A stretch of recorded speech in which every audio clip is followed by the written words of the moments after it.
All right. My name is Andrew Mertz. I'm the distribution system forester for Duke Energy. I happen to live in Indiana. I'm from Indiana, but I work in 7 states: Indiana, Ohio, Kentucky, North and South Carolina, and Florida.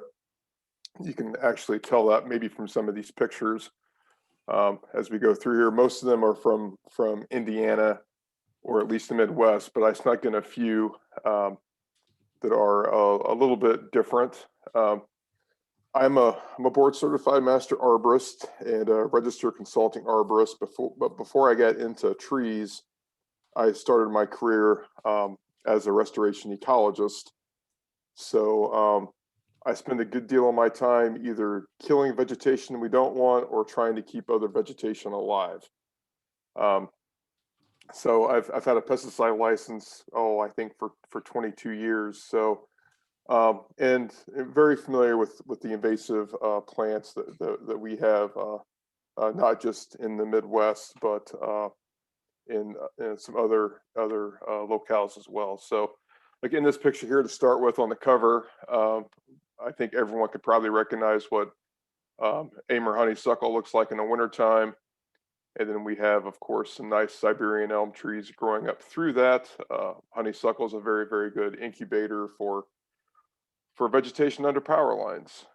Does anyone know what this is right here in the center? Mugwort. This is good old-fashioned bamboo, and it's actually almost 20 feet tall. This is a right-of-way I saw in North Carolina. Bamboo is an invasive problem in the South, and it's even a problem here in parts of Indiana and definitely the Cincinnati area. It can grow 25, 30 feet tall and definitely get into power lines. Over here, I took this in Florida. This is Australian pine. If you're ever in Florida, you'll see massive stands of this. Down here, of course, this is one that most people in the South are aware of. This is kudzu, taking over a huge area here. Kudzu still a problem in the South, and I haven't seen populations in Indiana and Ohio, but I do know they're there. And this here is a row of calorie pear trees that was treated in Plainfield, Indiana. A little bit of an eyesore, but I'm happy they are deceased, because they are as you all know, a serious problem.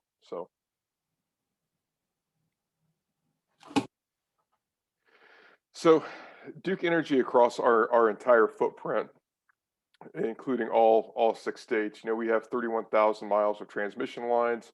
Transmission essentially are these big towers.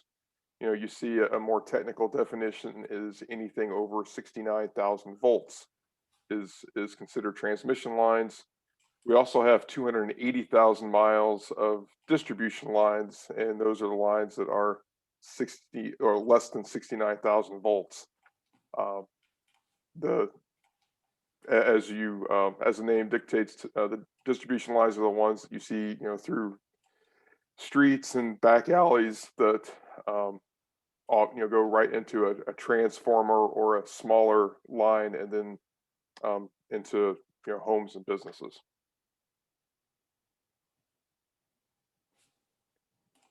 So just a real quick slide on vegetation management.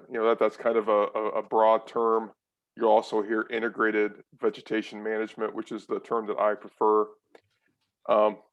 It's everything we do, pruning, brush removal with power, chainsaws, power saws, mowers, mechanical trimmers, aerial saws, the use of herbicide and tree growth regulators, all these different integrated strategies to essentially keep vegetation, out of our power lines. We try to be strategic about it, and we definitely do emphasize working with communities and landowners to prevent the establishment of incompatible species, i.e. right tree, right place. And we do follow, obviously, OSHA safety requirements, but also ANSI A300 and Z133 standards. The Z133 are safety standards. The A300 standards are for pruning and pesticides and those things. So in terms of invasive species management, typically, again, I'm kind of speaking broadly for not just Duke, but for all electrical utility companies. We typically don't target vegetation because it's an invasive species. They're managed like other incompatible vegetation because they can impact our electrical lines and affect our electrical reliability. A lot of these species, they grow very, very fast, and they can quickly grow into utility lines, grow up guy wires, and make access difficult. If there's a outage or something, it's hard to drive a truck or a big utility vehicle through a stand of honeysuckle or autumn olive, or if you're in the South, Brazilian pepper or any of these invasive plants. And when we do kind of target these invasive trees and shrubs and vines,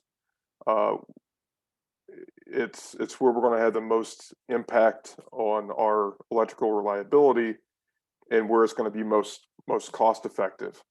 And another item is where people will allow us to do it.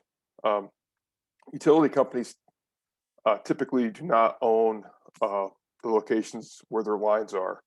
Sometimes on transmission in particular, we do have easements, and they do restrict what the property owners can do within that wire zone. A lot of distribution lines, there may or may not be an easement. We have what's called prescriptive rights, and they allow us to prune vegetation. They do not allow us to remove vegetation without the owner of that tree. That's news to some people. Believe it or not, we have people that will not allow us to cut down dead ash trees that may impact our lines, and we have to honor those decisions. So, but we do, being a restoration ecologist, I spend a lot of time on species identification and making sure our employees and our contractors, to the best of my ability, we know what invasive species are, know which ones are common in their areas, and we leverage that information if we're trying to get permission to remove some of this problematic vegetation. If there's a pear tree and someone is not sure what they want us to remove it, we'll throw that in that, hey, this is an invasive species, it's problematic. It's a maintenance issue, not just for us, but for, NDOT, DNR, whatever organization. So we do try to leverage that information, and sometimes we're successful, and sometimes we're not. Obviously, here in the Midwest, these are our usual suspects that are an issue. Obviously, the Asian bush honeysuckles, most of that's Linicera macchii. The various the quote wild calorie pears.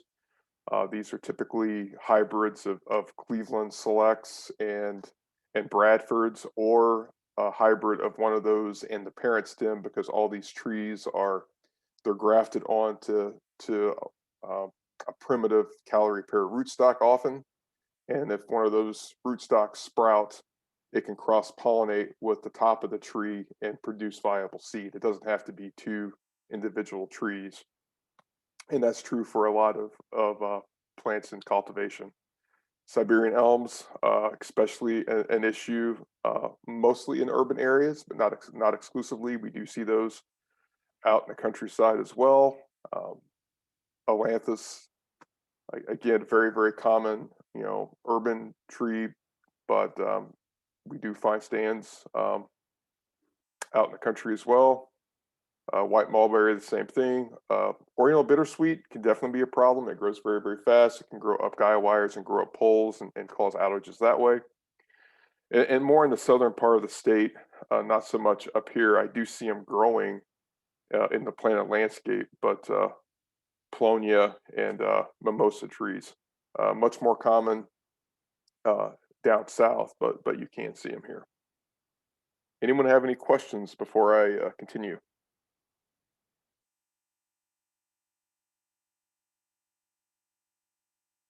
Hearing none.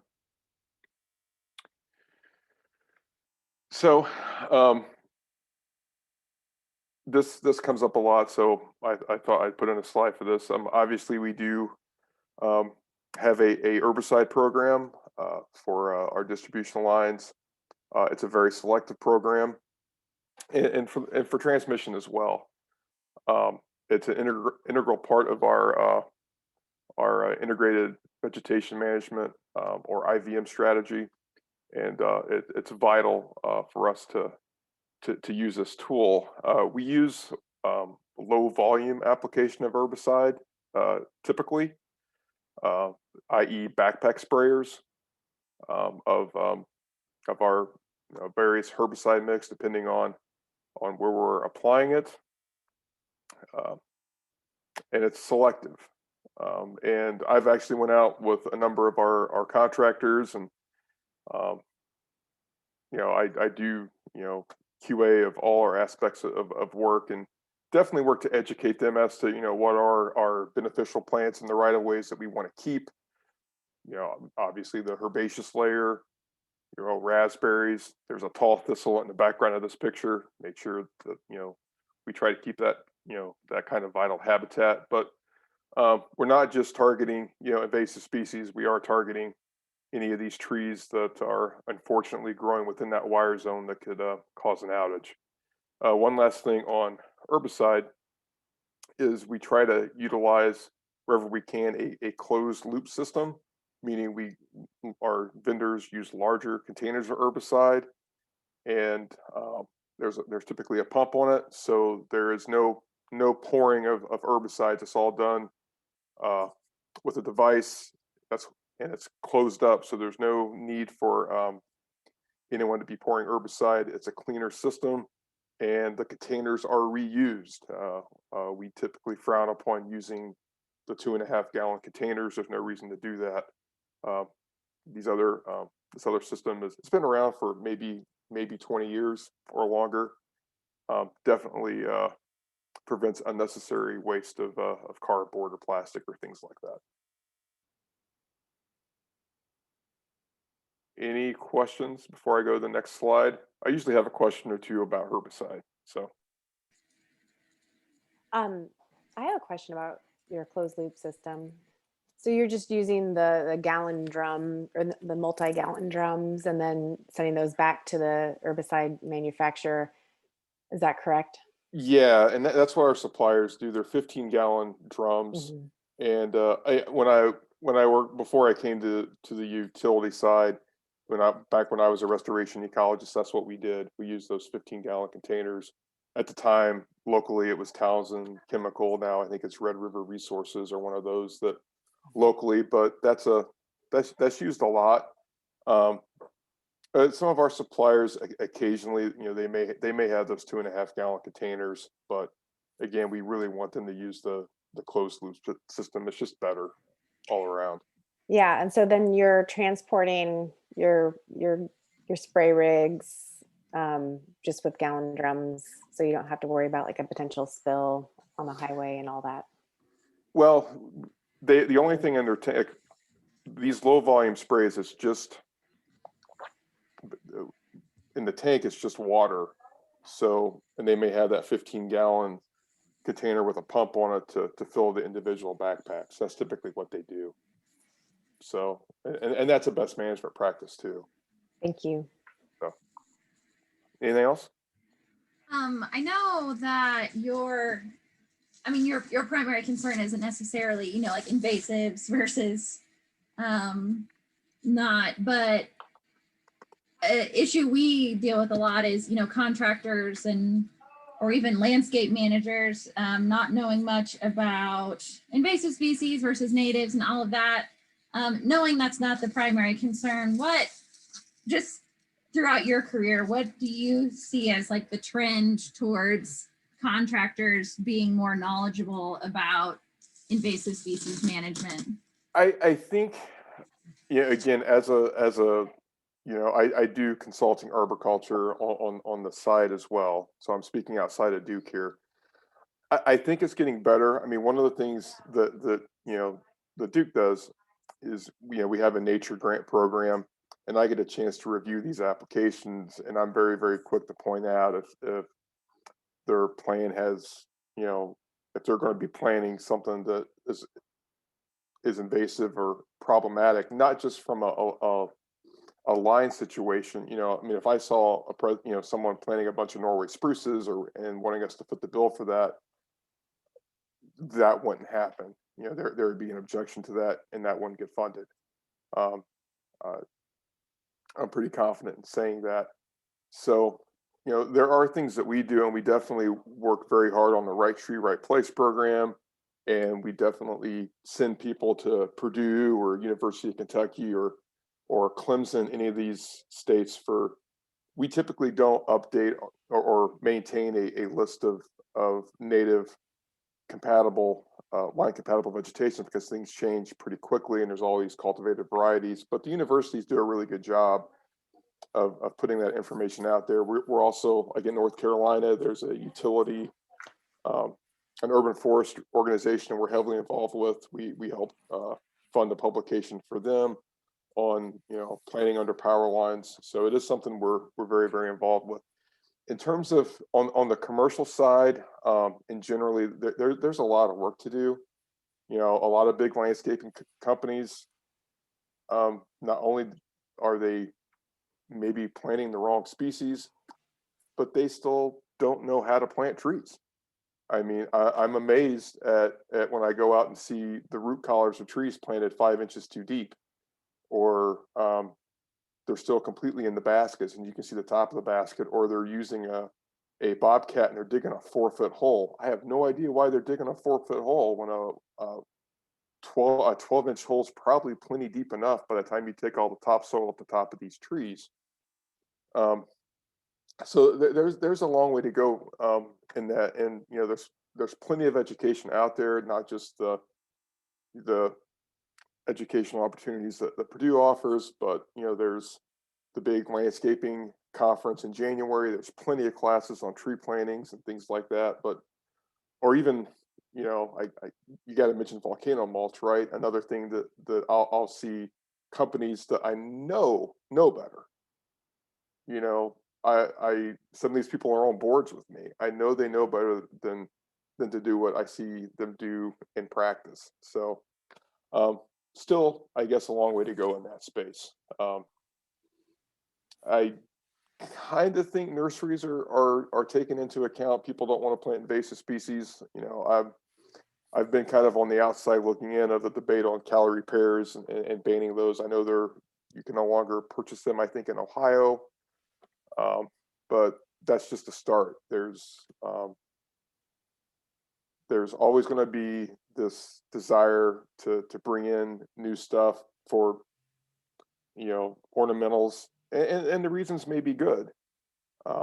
I know one of the new ones on the horizon is Turkish Filbert. I've heard about that being planted because there's not very many filberts in the States. It could probably be resistant to insects because it doesn't have a footprint around the globe like maples or oak trees do, where if it affects one thing in a genus, it seems to affect all of them, like EAB or some of these other pests that we deal with. But when I hear that, I'm also thinking, haven't we heard this before? Aren't all these other things we have kind of disease and pest resistant and all that good stuff? And is that why we have 400 stems an acre of these things? Yes. So I don't know if that answered your question or not. Don't let me get on a tangent because I'll keep going. I have one other question about herbicide while we're on the topic. I think I've always assumed that utility workers are using kind of the more extreme version on some selective herbicides. Do you use, say, triclopyr versus Tordon? I'm just curious what you usually pick, or is it just based on the vegetation you're working with? I can't really drive around with like a whole suite of herbicides all the time, I understand. Yeah, well, I'm going to kind of get to the next slide. Well, Okay. not the next slide, but I'll think I'll get to your question in a minute. Maybe on the next slide after this. So, um, so one of the byproducts, if everything goes to plan of this IVM approach, is kind of by default we get some pretty interesting habitat within our right of ways, and typically it's an early successional vegetation, critical for various pollinators, birds, and other wildlife. These 4 pictures were taken about 20 miles south of Martinsville, uh, within an probably an eighth of a mile of each other. So we had butterfly weed, which is the bottom left, swamp milkweed, the bottom right, and just common milkweed, all growing in a pretty similar area. The swamp milkweed was in a little bit wetter area, and then we had the monarchs feeding on the other flowers. So ideally, this is what I would like to see. I'm not a big fan of monocultures of grasses or turf, and typically we don't get that unless someone is actively mowing that area. So this is what we want, and unfortunately, this kind of habitat, it is rapidly declining for a variety of reasons. Either it's returning to a later successional forest, or it's being developed. Anyone guess which photo here was not taken in Indiana? The bottom right. Bottom Because of the right. butterfly. Yeah, that's the state butterfly of Florida. I took that in the right of way down there. That's a zebra longwing, but the monarda and maybe a pipe vine swallowtail, the Joe Pye weed, the jack in the pulpit was all. Actually, those may have been somewhere in Hamilton County, but it could have been in any of our central Indiana right of ways. So getting to your question. So the herbicides we use, and we do list the herbicides that we use on our website. So if you went to duke/energy.com and went to Indiana and found the vegetation management, or maybe called trees, on the bottom of it, eventually if you go through the clicks, you can find our list of herbicides, and they're pretty similar to or identical to what I use as a restoration ecologist for stump treatments. It's triclopyr, and then maybe a small percentage of stalker, but not always. Sometimes that's there are some vegetation that's difficult to kill just with triclopyr. Um, Ohio buckeyes being one of them, and then if anyone's ever tried to kill autumn olive, it is wildly persistent, and as is tree of heaven when you're trying to stump treat those. So, but again, the identical mix that is used outside of utilities.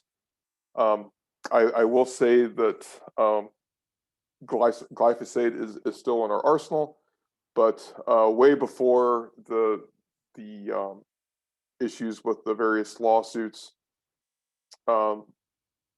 we were moving towards more. Again, we don't necessarily want to kill grasses and sedges in the right of ways. We wanted to be even more selective with our selective herbicide and try to use a different mix that would not affect the graminoids. So we have done that, and those mixes and whatnot are on our website. So and we do, I kind of glossed over this, but before we do any herbicide application, we do a public notice, just like we do when we're pruning and trimming. We put door hangers out. Our supplier that does the applications for us does a very good job at communicating with our clients, and we have had very few issues within our footprint in regards to herbicides. So if someone objects, we'll skip that area, and we do that on occasion. So, but Yeah, I mean, this is a pretty interesting article here of the came out in 2019, how herbicides can save fish and wildlife. It was on nature.org. Pretty interesting article. And again, my 10 years as a restoration ecologist, I couldn't imagine trying to do that without the use of pesticides. That would be probably the definition of pushing a rock up a hill and then watching it roll down every night. If you've ever cut honeysuckle and not treated it, you guys know how fast that grows back with a vengeance, and it's disheartening for you and your volunteers that are trying to manage that. So, did that answer your question? Yes, thank you. Okay. So, across the United States, there's 48 million acres of utility right-of-ways. I think that is just electrical. I don't think that includes all of the gas ones.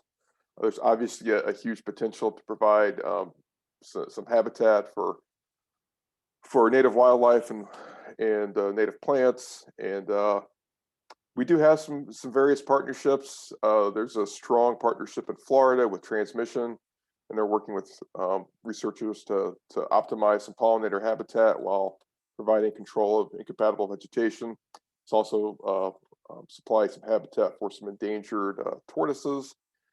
We do have some working relationships with various land trusts and the Nature Conservancy to kind of, I don't want to say co-manage, but kind of definitely co-managing the vegetation, whereas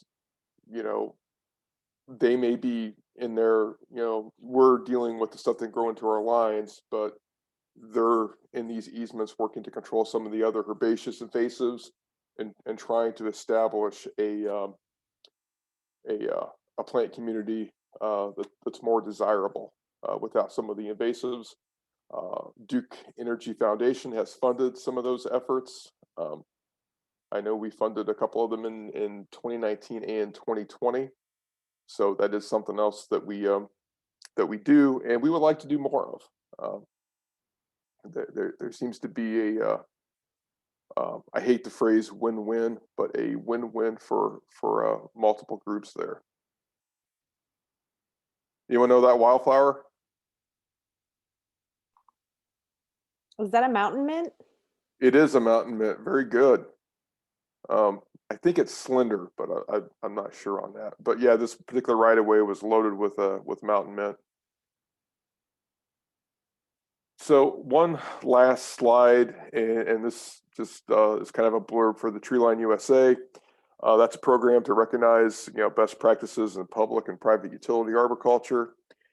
And I am happy to say that all of our states, we are now all officially Treeline USA recognized. All of our jurisdictions have been recognized since 2019. Florida has had that recognition now for maybe the past 15 years. So it does make sure that we have, a very robust educational effort for right tree, right place. We fund some different tree planting projects in our footprint, and we have successfully done that now for several years in a row. And we do leverage for this award. I'll go ahead and put a plug in here too. Duke Energy has a nature grants program. I believe the grants are due in September. I highly recommend anyone interested in getting funding through Duke to familiarize yourself with that program, and do not be bashful in terms of turning in applications. I'm often surprised how few applications are turned in. So if you go duke/energy.com, the bottom of it, there's a tab for Duke Energy Foundation, and then there's one for grants and the nature grants. So We funded, programs throughout the state. I can think of a few pollinator gardens we funded in Kokomo, in Columbus, tree plantings in Tree Lafayette. Typically ask for money every year. Taking Root is a tree planting organization based in Cincinnati, but they work in Southeast Indiana as well. They have done some plantings there. So it's a good opportunity to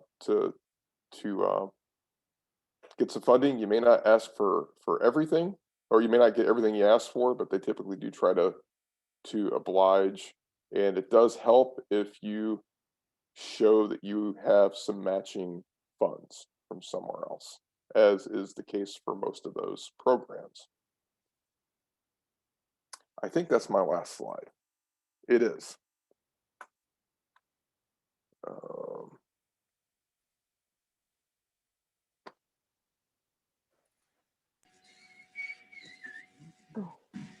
So hopefully you learned something about our program. Do you have a few minutes for? Oh, I do. Okay.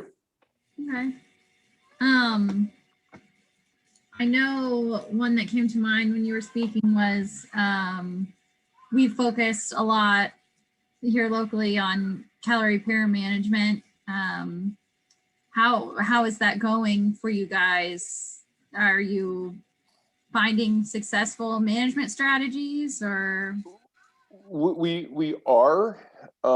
It's just like I'm thinking of a right of way near Hazel Dell and I think State Road 32, and it's a park. And you're talking about 400 stems an acre there, probably at least. These are the hybrids. They have thorns. Us, Duke Energy, just mowing and spraying that transmission right of way isn't going to solve that problem because they are going to come in from the sides. We can keep our right of way once we have control of it. Our herbicide program is pretty effective of keeping control of it, but that doesn't mean that our program is going to stop an infestation of reed canary grass or Canada thistle or something like that. That's going to be up to the property owner itself, which is what TNC and Silty is kind of trying to partner us with, is, let's try to, trying to get that more, desirable plant community there. So it's a pain. If anyone's ever tried to mow that stuff with rubber tires, you almost can't do it. It's like honey locusts. The thorns are pretty bad. You'll puncture tires. So I think we have a handle on it. Some issues we have is there are some times when we do want to remove honeysuckle, and people like that screen. They don't realize that used to be Japanese yews or even burning bushes or something else. And then over time, the honeysuckle has grown through it and taken it over, and that's what you have. I used to live in Meridian Kessler neighborhood in Indianapolis. That's very, very common there. That's what you see. So, and then there's people that are contrarians. They do not want us to even cut dead trees down, where we'd be saving them, hundreds, if not thousands of dollars. So, I'm focused on invasive plants, but I could do a similar presentation on woolly adelgid, emerald ash borers, Asian longhorn beetles, spotted lanternflies, which we don't have yet, but they're coming. So, So when you are working with, like you mentioned, like land trusts, or if you're working with a property owner, and maybe it's just like a residential property owner,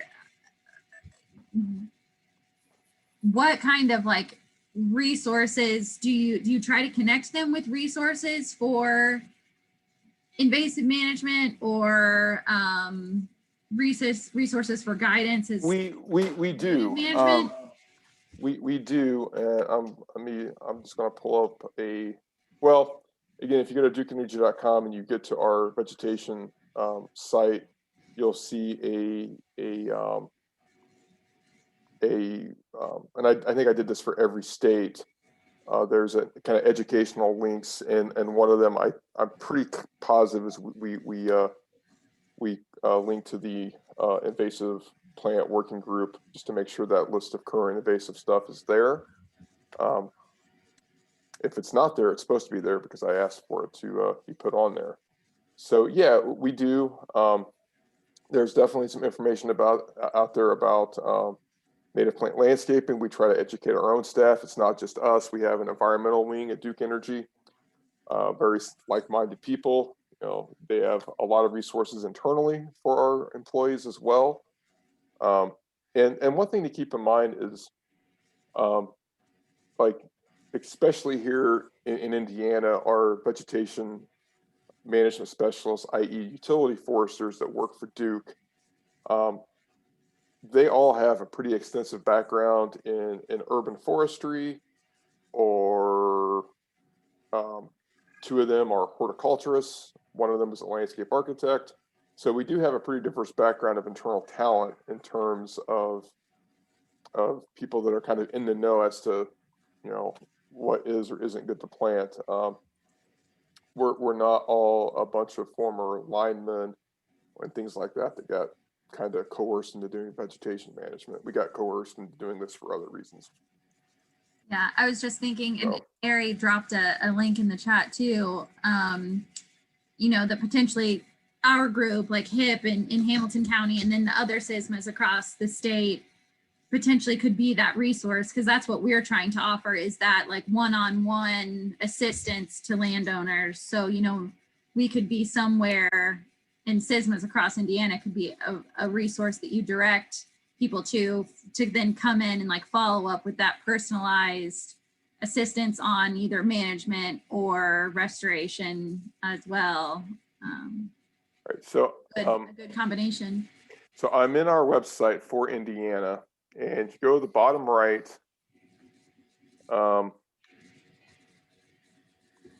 where'd you go? Oh, there it is. Vegetation management is under community. That's also where the Duke Energy Foundation link is. So I'm gonna click on veg management, and then we have these different tabs. I'm looking for, I think I designed this. You think I would know where everything is. So in keeping lines clear, you click on that. And then there's a blurb about IVM. And then we have herbicide and mowing. The herbicides are, we have this herbicide use within right-of-ways. And then we actually have a herbicide list and our methods here. So it goes into the different methods that we may use. Some of these photos are going to look very, very familiar because they're also the ones I used in my presentation. You go there. But we do actually have the list. So someone asked about Tordon. I'm happy to say Tordon's not on our list. I didn't think it was. So, but there's that information, and we also have a link to the labels of those as well. So we're trying to be as transparent as possible with this information. There's no reason to hide it. It's pretty mainstream and it works. And let me go to one more thing, because where the links are for all of our educational stuff, it should be in the Right Tree, Right Place link. So somewhere in here, other resources and suggestions. We do have the Indiana invasive plant list. I'm going to click on that and make sure this just goes to Purdue's master list. And I'm pretty sure they got this from the invasive plant working group at some point in time. So there's things on this. That link that Mary shared might be a great addition to that if someone can email me that link, I will try to get that put on here. Yeah. So, but again, we have some other, I work with Lindsay Purcell at Purdue a lot. So they have a great guide here for tree selection for the quote unnatural environment. It's a free download, good information. Yeah. So, and maybe I'll see you. I try to get out a few times a year on some of these volunteer events. I've been a little bit busy because I bought a 4-acre property that has so much honeysuckle in it that I bought a chipper. And so I got a chipper, a weed wrench, all kinds of fun tools to play with. So mostly honeysuckle and burning bush. But anyway, anyone else have any other questions?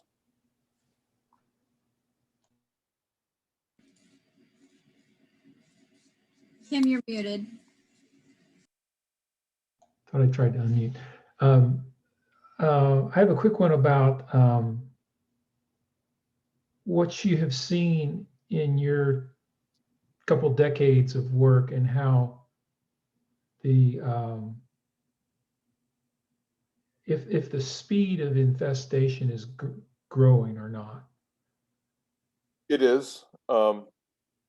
In '99, I can remember the first time I saw a pear tree growing at Eagle Creek Park, and I had to key it out because Wow. I couldn't place it, and I don't have that trouble now. There are definitely it seems like it, and it's not just our exotic invasives. If anyone's ever, I've been monitoring, you know, as a nerdy hobby, poison ivy. Poison ivy is wildly more, I'm going to go ahead and use the word invasive, than I remember it being when I was younger. And from the literature I've read, there's a great book called I think it's The Poison Weed. It's just about toxic plants. The evidence backs it. It is growing faster and it's more toxic. And so, and you can, if you go out on some summer days, you can actually see the oils dripping out of the poison ivy leaves. I don't remember seeing that when I was a kid. I'm sure it probably happened, but not now. So yeah, there's definitely, I think it's sped up. I think these plants are getting more and more acclimated. That's just my opinion, but I think the data, at least the little bit that I've read, supports that as well. Yeah. So, and I'm having a hard time keeping up with, you know, I try to keep up with the invasives in Florida, for instance, and it's tough. It seems like it's something new, but maybe the nursery trade, those organizations, they seem to be playing a little nicer than they used to about some of this, but we'll see. Thank you. This has been a very good presentation. We've been quiet, but it's been very interesting. Thank you very much, Andrew. Oh, you're welcome. Again, maybe I'll see you all out on one of your work days. Yeah, and just and Andrew, we're all a larger group than we have here tonight, but you know, the goal behind the SISMAs across the state and of course in Hamilton County was bringing all of these groups together who are already doing this invasives and land management work for different purposes, you know, whether that's restoration or, you know, easement and you know, taking out all kinds of vegetation or right of ways with the highway department. You know, we're all doing this similar work.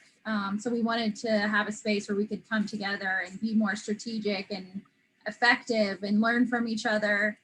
So that's what we're trying to do with this Invasives partnership and SISMAs all across Indiana. So we wanted to learn from you guys, you know, more about your approach and then hopefully potentially identify some ways where we can work together and support each other. And it sounds like maybe, you know, we can be a resource within Hamilton County and then SISMAs more broadly to to provide more one-on-one assistance with landowners and managers that you guys are working with as well. But if there are other ways that you think, you know, we could potentially work together, or, you know, share information or provide information, those are all things we want to do.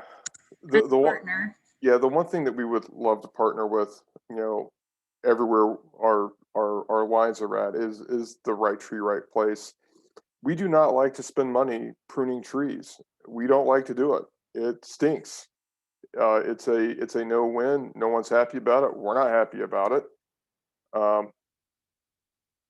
And so, you know, any encouragement for people to just be mindful of where they're installing trees at, you know, make sure they have adequate distance.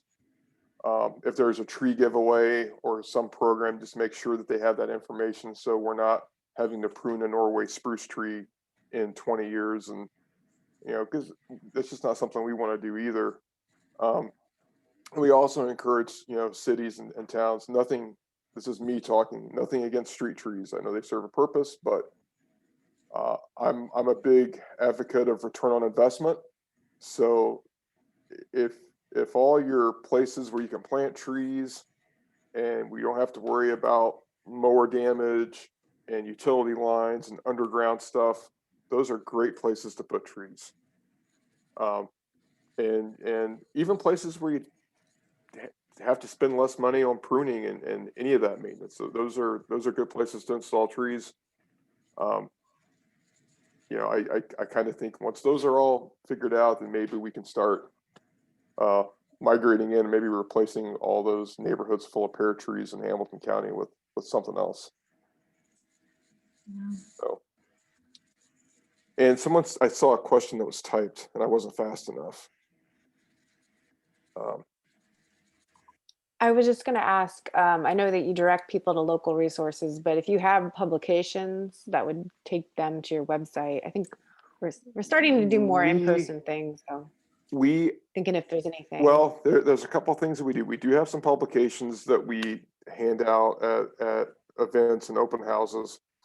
And we recently designed our door hangers that we give out. And they're not this generic, we're going to be here in 2 weeks to prune your trees.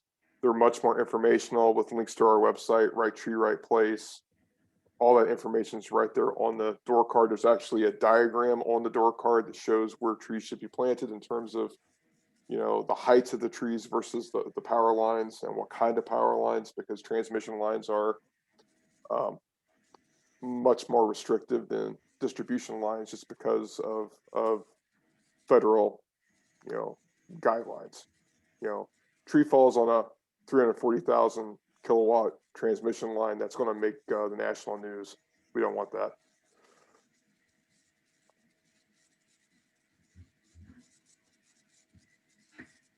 All right.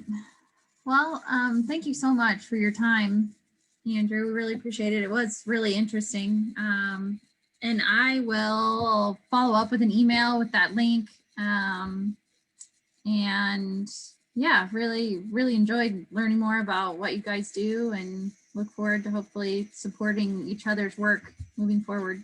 Yeah, one last thing, I'm going to put a plug for he's on paternity leave now, but Patrick Duncan is the distribution vegetation specialist that covers Hamilton County.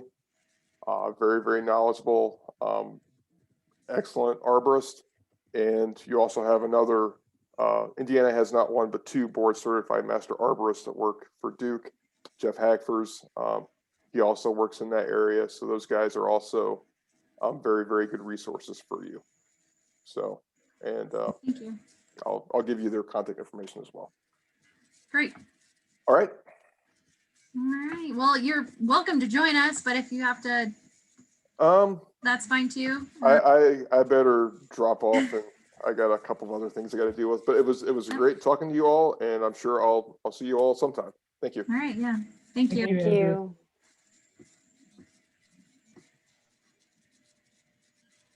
All right. Very nice, Claire. Yeah, I thought that was helpful.